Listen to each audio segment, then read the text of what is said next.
Nous sommes ici dans la vieille ville où se trouvent les fameux palais historiques de Gênes, érigés principalement au temps de la splendeur, au XVIe et au XVIIe siècle.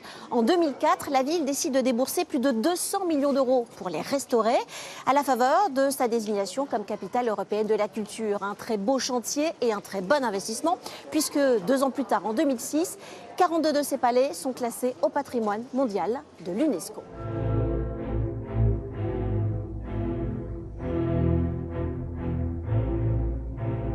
À Noël s'ouvrent aussi les portes des palais, lors d'événements appelés Rolly Days et Rolly Experience. Des moments uniques où le visiteur pénètre dans le somptueux décor de l'aristocratie génoise. C'est une merveilleuse galerie dorée créée par Lorenzo Di Ferrari.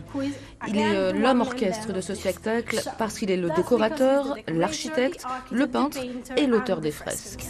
Tissus précieux, toiles de maître, mobilier rare témoignent de la richesse de la ville à la Renaissance. Je connaissais ce palais, mais je n'étais jamais venue et c'est une belle occasion.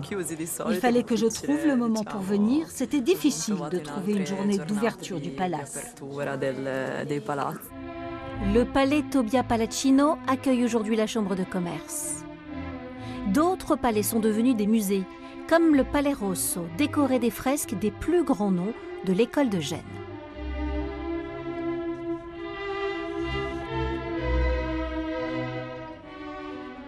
Ces somptueux palais, à leur propriété d'aristocrates, recevaient à la Renaissance les hauts dignitaires étrangers en visite officielle à Gênes. Aujourd'hui, la ville tient à offrir au grand public ses richesses et ses merveilles. Ici, le palais Lomellino, par exemple, appartient toujours à des particuliers, mais ouvre son jardin secret et son premier étage aux visites publiques. Cet autre palais, Gio Vincenzo Imperial, appartient aussi à un particulier. Il accueille les visiteurs en costume Renaissance. Sta arrivando a Genova il principe di Sassonia. Autour d'un dîner d'époque, il donne de précieuses explications sur ce système unique au monde qui consistait pour les nobles génois à accueillir au nom de la République des hôtes de marque. Une hospitalité qui servait bien leurs intérêts. Les nobles génois avaient parfaitement compris qu'à travers ces opérations, ils pouvaient réaliser une belle ascension sociale. Donc, ils investissaient de grosses sommes d'argent dans leur palais pour recevoir ces personnalités importantes comme il se doit. Le propriétaire du palais Sinibaldo Fischi reçoit lui avec un savoureux moment musical.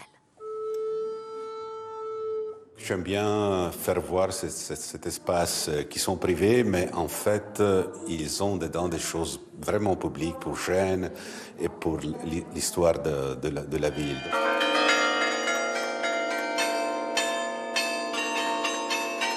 Au fil du temps, la capitale ligure aura donc réussi à transformer son image de cité portuaire et industrielle en celle d'une ville de tourisme culturel.